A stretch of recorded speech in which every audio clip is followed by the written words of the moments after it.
শুভ সকাল, স্বাগত এশিয়ান টেলিভিশনের নিয়মিত আয়োজন এশিয়ান সংবাদ বিশ্লেষণে। আপনাদের সাথে আছে আমি রিহাত মাহমুদ। দর্শক, এই অনুষ্ঠানে আমরা দেশের শীর্ষস্থানীয় সংবাদপত্রের খবরগুলো নিয়ে আলোচনা করে থাকি।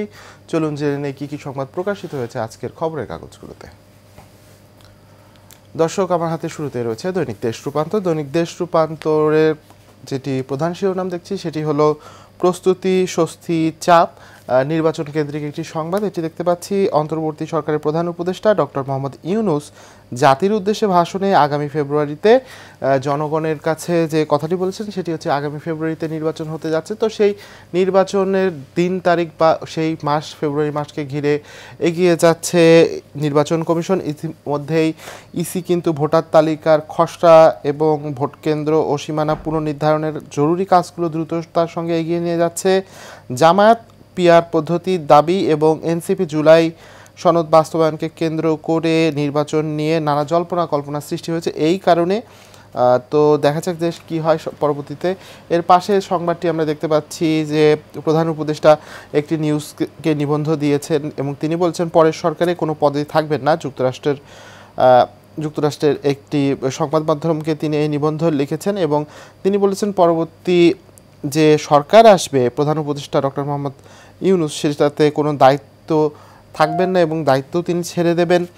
এবং তিনি যে কথাটি বলেছেন যে আগামী ফেব্রুয়ারি মাসেই তিনি নির্বাচনটি দিতে চান। এর নিচে আমরা দেখতে পাচ্ছি যে প্রধান উপদেষ্টার ছবি। প্রধান উপদেষ্টার এই সংবাদের পাশে আমরা দেখতে পাচ্ছি যে বড় ফ্যাক্টর ছাত্রীদের ভোট। ডাকসু নির্বাচন নিয়ে একটি সংবাদ দেখানো হয়েছে। ডাকসুর শীর্ষ 3 পদে 7 নারী শিক্ষার্থী। ওবামার স্বতন্ত্র শিক্ষার্থী ঐক্য প্যানেল ঘোষণা করেছেন এবং ডাকসুর প্রার্থী তালিকা প্রকাশ করা হয়েছে। মোট প্রার্থী হয়েছেন 462 জন। এই সংবাদটি রয়েছে। এরপরে আমরা দেখতে পাচ্ছি চীন সফরে গেলেন সেনাপ্রধান, সেই সংবাদটিও রয়েছে।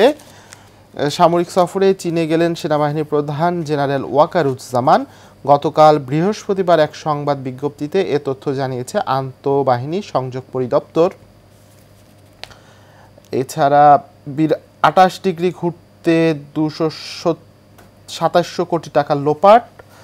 আরেকটি সংবাদ এখানে, সেটি হচ্ছে বঙ্গবন্ধু স্যাটেলাইটে যে অর্থ লোপাট হয়েছে সেই বিষয়ে একটি সংবাদ রয়েছে। উপদেষ্টা পরিষদের বৈঠক হয়েছে, সেখানে অভিজ্ঞতারই নেতৃত্ব দেবেন রাজস্ব খাতে, এই সংবাদ রয়েছেন। জাতীয় রাজস্ব বোর্ডকে রাজস্বাধীন ও রাজস্ব ব্যবস্থাপনার নামে 2 ভাগ করে জারি করা অধ্যাদেশের সংশোধনী উপদেষ্টা পরিষদে পাশ হয়েছে। এতে 11টি সংশোধন আনা হয়েছে, যার অন্যতম প্রধান সংশোধন হলো রাজস্ব নীতি বিভাগে রাজস্ব খাতের অভিজ্ঞ ও যোগ্যতা সম্পন্ন কর্মকর্তাকে প্রদান করা হয়েছে। আমরা অবশ্য তার পাশে দেখতে পাচ্ছি তারেক রহমান বললেন বিএনপির বিজয় ঠেকানোর চেষ্টা চলছে। বিএনপির মহাসচিব মির্জা ফখরুল ইসলাম আলমগীর গতকাল রাজধানীর ইঞ্জিনিয়ার্স ইনস্টিটিউশনে জন্মাষ্টমীর একটি মতবিনিময় করেছেন এবং বিএনপির জন্মাষ্টমীর মতবিনিময় সভায় তারেক রহমান এই কথা বলেছেন। বিএনপির বিজয় ঠেকানোর জন্য নানা রকমের চেষ্টা চলছে বলে মন্তব্য করেছেন বিএনপির ভারপ্রাপ্ত চেয়ারম্যান তারেক রহমান। তিনি বলেন আসন্ন নির্বাচন সামনে রেখে পরিস্থিতি ঘোলাটে করার অপচেষ্টা করছেন। এর মাধ্যমে আপনারা হয়তো নিজের অজান্তে গণতন্ত্রের উত্তরণের পথকে বাধাগ্রস্ত করে তুলেছেন। এই সংবাদের নিচে আমরা দেখতে পাচ্ছি জাতিসংঘের প্রতিবেদন এখন ঐতিহাসিক দলিল। জুলাই আগস্ট গণ অভ্যুত্থানের সময় ব্যাপক হত্যাকাণ্ড, নির্যাতন এবং মানবাধিকার লঙ্ঘন নিয়ে জাতিসংঘের মানবাধিকার বিষয়ক হাই কমিশনের দপ্তর ফ্যাক্ট ফাইন্ডিং প্রতিবেদনকে ঐতিহাসিক দলিল হিসেবে সংরক্ষণ করতে নির্দেশ দিয়েছে উচ্চ আদালত। দর্শক, এই ছিল দৈনিক দেশ রূপান্তরের আজকের প্রথম পাতার এবং উল্লেখযোগ্য সংবাদগুলো। এখন আমার হাতে রয়েছে দৈনিক জনকণ্ঠ। দৈনিক জনকণ্ঠ তাদের যে প্রধান শিরোনামটি করেছে, বক্স স্টোরি করেছে, সেটি হচ্ছে পরবর্তী সরকারে থাকছি না, ফেব্রুয়ারিতে নির্বাচন। প্রধান উপদেষ্টা ডক্টর মোহাম্মদ ইউনূস তিনি যে একটি নিবন্ধ লিখেছেন সেই নিবন্ধ থেকে এই সংবাদটি করা হয়েছে। তার বাম পাশে আমরা দেখতে পাচ্ছি রাজস্ব নীতি ব্যবস্থাপনা অধ্যাদেশ চূড়ান্ত অনুমোদন। উপদেষ্টা পরিষদের বৈঠক, গতকাল উপদেষ্টা পরিষদের বৈঠক হয়েছে, সেখানেই কিন্তু এই অধ্যাদেশটি চূড়ান্ত হয়েছে। এর আগে আমরা দেখেছি কিন্তু এনবিআরকে 2 ভাগে করার ক্ষেত্রে বা 2টি ইউনিট করার ক্ষেত্রে সেই এনবিআরের কর্মকর্তারা কর্মচারীরা কিন্তু বিভিন্ন ধরনের আন্দোলন করেছিলেন। এখন দেখা যাক যে এই অধ্যাদেশ যে পাশ হলো এরপরে কি হয়, এর পাশে আমরা আরেকটি সংবাদ দেখতে পাচ্ছি যে বিপুল অবৈধ অস্ত্র পাহাড় অশান্ত করার পায় তারা। এই সংবাদটি একটু দেখে নিতে চাই। পার্বত্য চট্টগ্রামে বেড়েছে অবৈধ অস্ত্রের সরবরাহ, দিন দিন ভয়ঙ্কর হয়ে উঠছে সন্ত্রাসী গ্রুপগুলো। আধিপত্য বিস্তারকে কেন্দ্র করে সন্ত্রাসী গোষ্ঠীগুলো পাল্টাপাল্টি হামলা ঘটেছে, একের পর এক হত্যাকাণ্ড। গত 25 জুলাই খাগড়াছড়ির দুর্গম পাহাড়ে দুই পক্ষের গোলাগুলিতে 4 জন নিহত হয়েছে। গত এক বছরের মধ্যে 3 পার্বত্য জেলায় অর্ধ শতাধিক খুনের ঘটনা ঘটেছে। এই সংবাদটি রয়েছে। এর পাশাপাশি আমরা দেখতে পাচ্ছি জুলাই গণ অভ্যুত্থানে শহীদদের পরিবারে অনুদান ভাতা বন্টন হবে 3 ভাগে। জুলাই গণ অভ্যুত্থানে শহীদদের এককালীন অনুদান ও মাসিক ভাতা 3 ভাগে পরিবারের সদস্যদের মাধ্যমে বন্টন করা হবে। স্বামী বা স্ত্রী 1 ভাগ, সন্তান 1 ভাগ এবং মা বাবা পাবেন 1 ভাগ। এই সংক্রান্ত একটি সংবাদ রয়েছে। আর্থিক সহায়তা বন্টনে এমন নিয়ম রেখে বৃহস্পতিবার জুলাই গণঅভ্যুত্থান শহীদ পরিবার ও জুলাই যোদ্ধা কল্যাণ ও পুনর্বাসন বিধিমালা 2025 জারি করেছে মুক্তিযুদ্ধ বিষয়ক মন্ত্রণালয়। এই সংবাদ ছাড়াও আরেকটি সংবাদ আমরা দেখতে পাচ্ছি, সেটি হচ্ছে গণতন্ত্র উত্তরণের যাত্রা পথ ঝুঁকিমুক্ত নয়। তারেক রহমান তিনি কিন্তু এটি জন্মাষ্টমীর যে শুভেচ্ছা বিনিময় ছিল বিএনপির, সেই সংক্রান্ত অনুষ্ঠানে তিনি এই কথাটি বলেছেন। এবং আরেকটি সংবাদ আমরা দেখতে পাচ্ছি, ডাকসু সংবাদও আমরা দেখতে পাচ্ছি জনকণ্ঠে। প্রাথমিক তালিকা প্রকাশ, ডাকসুতে ভিপি পদে প্রার্থী 48 জন, জিএস 19 এবং এজিএস 28 জন। ঢাকা বিশ্ববিদ্যালয় কেন্দ্রীয় ছাত্র সংসদ নির্বাচন লড়তে যাওয়া প্রার্থীদের প্রাথমিক তালিকা প্রকাশিত হয়েছে। বৃহস্পতিবার রাতে ডাকসুর নির্বাচনের চিফ রিটার্নিং অফিসার অধ্যাপক ডক্টর মোহাম্মদ জসিম উদ্দিন এক সংবাদ সম্মেলনে এই তালিকা প্রকাশ করেন। পাশাপাশি দেখতে পাচ্ছি রোহিঙ্গাদের জন্য অর্থের সন্ধানে বাংলাদেশ, রোহিঙ্গাদের জন্য অর্থের উৎস খুঁজছে বাংলাদেশ। সে লক্ষ্যকে সামনে রেখে চলতি মাসে কক্সবাজারে রোহিঙ্গাদের নিয়ে 3 দিনব্যাপী আন্তর্জাতিক সম্মেলন আয়োজন করতে যাচ্ছে বাংলাদেশ। এই সম্মেলনের দিকে কিন্তু অনেকেই তাকিয়ে রয়েছেন যে রোহিঙ্গাদের যে তারা যেভাবে রয়েছেন এবং রোহিঙ্গা প্রত্যাবর্ষণের বিষয়টি নিয়েও কিন্তু আলোচনা হবে এবং কিভাবে তাদের নিজ মাতৃভূমিতে ফেরত পাঠানো যায় সেই বিষয় নিয়েও কিন্তু আলোচকরা আলোচনা করবেন বলে আমরা যতটুকু জানতে পেরেছি। এবং সাদা পাথর লুটে সম্পৃক্ত 42 ব্যক্তি, সিলেটের কোম্পানিগঞ্জের ভোলাগঞ্জে সাদা পাথর লুটের ঘটনায় 42 জনকে চিহ্নিত করেছে দুদক।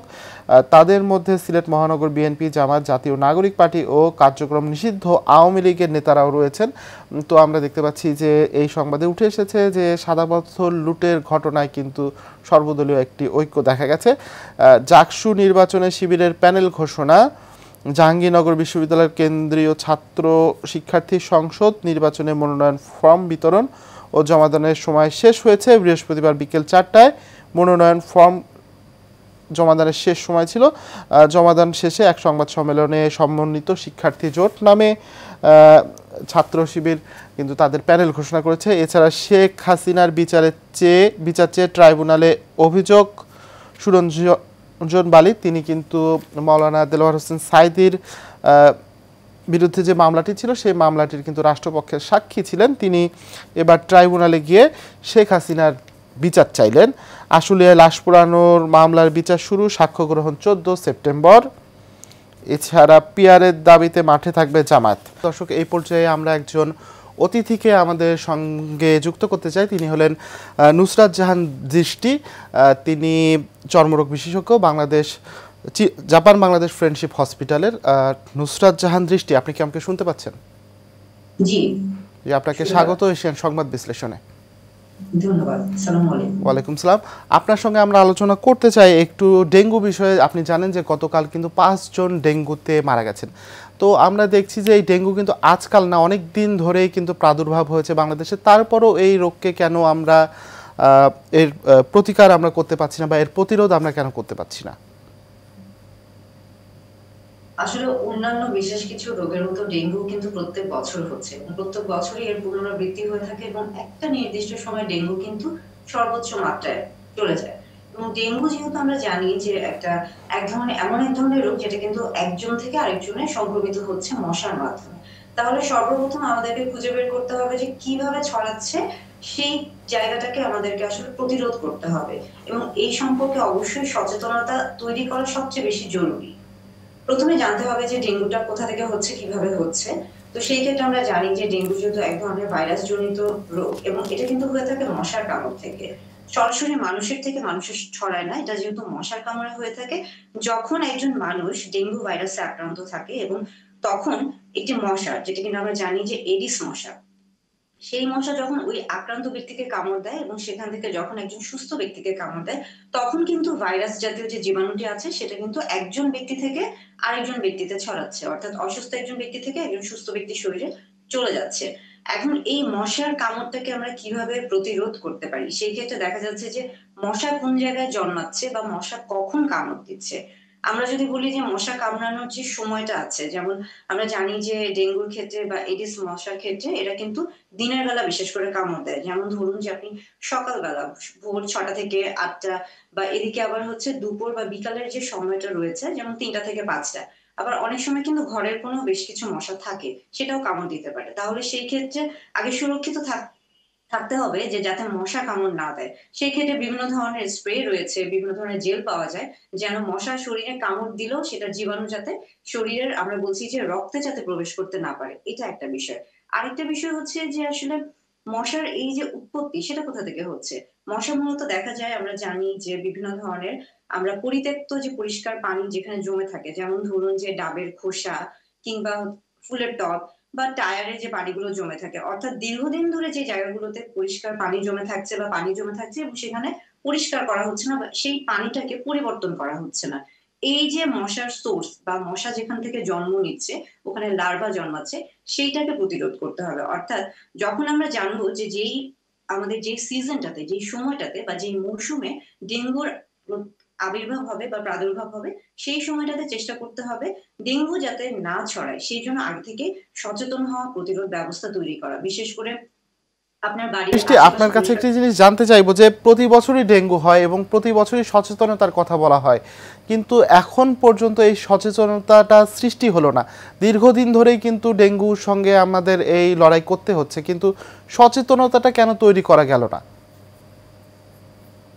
আসলে সচেতনতার বিষয়টা হচ্ছে কি যে আপনার এক হচ্ছে যে আপনার নিজেকে সুরক্ষিত রাখতে হবে বা নিজেকে সচেতন হতে হবে এবং আপনার চারিপাশে যে সচেতনতা সেটাও তৈরি করতে হবে। এই ক্ষেত্রে কিন্তু বর্তমানে খেয়াল করে দেখবেন যে সরকারি বেসরকারি বিভিন্ন পর্যায়ে অনেক ধরনের সভা হচ্ছে, অনেক ধরনের, আমরা বলবো যে সোশ্যাল মিডিয়াতে অনেক ধরনের অ্যাওয়ারনেস প্রোগ্রাম হচ্ছে, কিন্তু তারপরও কিছু না কিছু ঘাটতি থেকে যায়। বিশেষ করে আমরা যারা হয়তোবা, যেটা হয় যে যদি এরকম ব্যবস্থা নেওয়া হতো, যদিও আমাদের দেশে এটা কিন্তু নেওয়া হচ্ছে যে ডেঙ্গুর লার্ভা যদি কোথাও পাওয়া যায় সেই ক্ষেত্রে এক ধরনের হচ্ছে আমরা বলি যে ফাইন বা হচ্ছে জরিমানার একটা ব্যবস্থা করা হয়েছে, কিন্তু তারপর সচেতন হতে হবে। এটার বেশ কিছু কারণ রয়েছে যে কেন সচেতন হচ্ছে না। আসলে ডেঙ্গুর ক্ষেত্রে যেটা হয় যে আমরা বলি যে মহামারী আকারে ডেঙ্গু হচ্ছে খুব সহজেই আপনার 3 দিন পরে এটা হঠাৎ করে কিন্তু ডেঙ্গু হেমোরেজিক ফিভার এবং ডেঙ্গু শক সিনড্রোম হতে পারে। সেই ক্ষেত্রে কিন্তু একজন রোগীকে, মানে একজন সুস্থ রোগী হঠাৎ করে কিন্তু তিনি আইসিইউ পর্যন্ত যেতে পারে এবং মৃত্যু পর্যন্ত ঘটতে পারে। সেই ক্ষেত্রে সচেতনতার যে অভাবটা, এটা আসলে আমাদেরকে একসাথে সম্মিলিতভাবে তৈরি করতে হবে। বিশেষ করে পরিষ্কার পরিচ্ছন্নতার যে বিষয়গুলো থাকে। আর হ্যাঁ, আমাদের অনেক আমরা বলব যে আমরা চেষ্টা করি কিন্তু আমাদের অনেক দায়বদ্ধতা রয়েছে। সবসময় হয়তোবা চাইলেও বিভিন্ন কারণে পারি না। কিন্তু যারা বর্তমানে আমরা যদি বলি যে ঢাকা শহরে যে সিটি কর্পোরেশন রয়েছে বা বিভিন্ন ধরনের আমরা বলছি যে সরকারি বেসরকারি যে সংস্থাগুলো আছে যারা এই ধরনের বিষয়গুলো নিয়ে কাজ করে, তাদেরকে আরো বেশি সচেতন হতে হবে এবং অবশ্যই এই বিষয়ে আরো বেশি সচেতনতা তৈরি করতে হবে শহরে, গ্রামে, প্রত্যেকটি অঞ্চলে। নুসরাত জাহান দৃষ্টি, আপনাকে অসংখ্য ধন্যবাদ আমাদের সময় দেওয়ার জন্য। দর্শক, আমার হাতে আরও বেশ কিছু পত্রিকা রয়েছে, চলুন দেখে নিই তারা কী কী শিরোনাম আজ করেছে। আমার হাতে এখন রয়েছে দৈনিক ইত্তেফাক। দৈনিক ইত্তেফাকের প্রধান শিরোনাম যে এনবিআর 2 ভাগ, প্রধান হবেন যোগ্যতার ভিত্তিতে। এই সংবাদ রয়েছে। পাশে রয়েছে বিএনপির বিজয় ঠেকাও প্রবণতা দেখা যাচ্ছে তারেক রহমান, এবং এর পাশে একটি ছবি দেখতে পাচ্ছি, সেটি হচ্ছে গতকাল সায়েন্স ল্যাবে ঢাকা কলেজ এবং সিটি কলেজের শিক্ষার্থীরা আবারও কিন্তু সংঘর্ষে জড়িয়েছে, সেই সংক্রান্ত একটি ছবি দেখা যাচ্ছে। এবং পুলিশ শিক্ষার্থী সহ আহত হয়েছে 10 জন। প্রায়ই দেখা যাচ্ছে যে ঢাকা কলেজ এবং সিটি কলেজ, আইডিয়াল কলেজ, এই 3টি কলেজ যেখানে ওইখানে রয়েছে তারা কিন্তু প্রায় নিজেদের মধ্যে সংঘর্ষে জড়িয়ে পড়ছে। এই সংক্রান্ত সংবাদ প্রায়ই হয়েছে এবং 1 বছরে 21 বার সংঘর্ষ, এই বছরই তারা 21 বার সংঘর্ষে লিপ্ত হয়েছে। দর্শক, এই সংবাদ রয়েছে। এবং বিভিন্ন দলের নেতা ও ডিসিএমপির মিলে মিশে পাথর লুট, দুদকের তদন্ত প্রতিবেদন, এটি সিলেটের যে সাদা পাথর রয়েছে সেই সংক্রান্ত সংবাদ। বর্ষায় কোটি কোটি টাকার পাথর নেমে আসে সীমান্তের ওপার থেকে। এছাড়া ডাকসু নির্বাচনের সংবাদ রয়েছে। প্রাথমিক তালিকায় ভিপি পদে 48, জিএস 19। উমামা ফাতেমার স্বতন্ত্র শিক্ষার্থী ঐক্য প্যানেল ঘোষণা। পরিপূর্ণ আবাসিক বিশ্ববিদ্যালয়ের প্রত্যাশা ছাত্র দলের। শিক্ষার্থীদের চাহিদাকে অগ্রাধিকার দিয়ে ইস্তেহার তৈরি করছেন প্রার্থীরা। দর্শক, এই ছিল দৈনিক ইত্তেফাকের আজকের শিরোনামগুলো। আমরা একটু দৈনিক যুগান্তর কি কি শিরোনাম করেছে সেগুলো দেখে নেব। অধ্যাদেশ সংশোধনের অনুমোদন, রাজস্ব খাতের নেতৃত্বে থাকবেন অভিজ্ঞরাই। সেই অধ্যাদেশ সংশোধন করা হয়েছে এনবিআর এর ক্ষেত্রে। পাশে মার্কিন ডেসারেট নিউজে প্রধান উপদেষ্টার নিবন্ধ, ফেব্রুয়ারিতে নির্বাচন, পরবর্তী সরকারে থাকবেন না। ডাকসু নির্বাচন কেন্দ্র করে সরগরম ক্যাম্পাস, পরিপূর্ণ আবাসিক বিশ্ববিদ্যালয় ফোকাস আবেদুল ইসলামের, এবং তিনি কিন্তু ছাত্রদলের ভিপি প্রার্থী। নারী নির্ভয়ে চলবে এমন ক্যাম্পাস চায় আবু সাদিক, তিনি শিবিরের প্রার্থী, ভিপি প্রার্থী। এই সংবাদ রয়েছে। এবং নির্বাচনী জোট গঠনের চেষ্টায় জামায়াত অধিকাংশ ইসলামী দলের না, পৃথক ইসলামী জোট গঠনের চিন্তা, জামায়াতের সঙ্গে জোট বা সমঝোতায় যাবে না জমিয়াতে উলামায়ে ইসলাম বাংলাদেশ। এবং মতামত জমা দেওয়ার শেষ সময় হচ্ছে আজ, আগস্টেও হচ্ছে না জুলাই সনদ। চাংখারপুলে 6 জনকে হত্যা মামলায় সাক্ষ্য গ্রহণ। এই হলো কনস্টেবল সুজন যে রাকিবকে গুলি করে। চাংখারপুলে 6 জন হত্যার ঘটনায় সাক্ষ্য গ্রহণ শুরু হয়েছে, সেই সংবাদটি রয়েছে। স্তূপ করে বিক্রি করা হচ্ছে কোম্পানিগঞ্জে 70 কোটি টাকার বালু লুট। এবং আশুলিয়ায় 6 লাশ পোড়ানোর মামলায় 16 জনের বিরুদ্ধে অভিযোগ গঠন। পুলিশের সাবেক এসআই আফজালুল রাজ সাক্ষী হয়েছেন। দর্শক, এই ছিল দৈনিক যুগান্তরের আজকের প্রথম পাতার সংবাদ। এখন আমার হাতে রয়েছে দৈনিক প্রথম আলো। দৈনিক প্রথম আলো বিশ্ববাজারে পণ্যের দরপতন, বাংলাদেশে সুফল কম, ডিমের ডজন 150, অতৃপ্তির সুযোগ নেই অভিমত দেওয়া হয়েছে।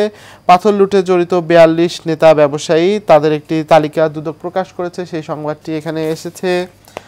এবং সবচেয়ে বেশি প্রার্থী ভিপি পদে 48 জন প্রতিদ্বন্দ্বী করছেন। ডাকসু নির্বাচনের খবর, 509টি মনোনয়ন জমা পড়েছিল। যাচাই বাছাই শেষে 47টি মনোনয়নপত্র প্রাথমিকভাবে ত্রুটিপূর্ণ বলে বিবেচিত হয়েছে। জাকসুতে 273 জনের মনোনয়নপত্র জমা, ছাত্রী হলে প্রার্থী কম।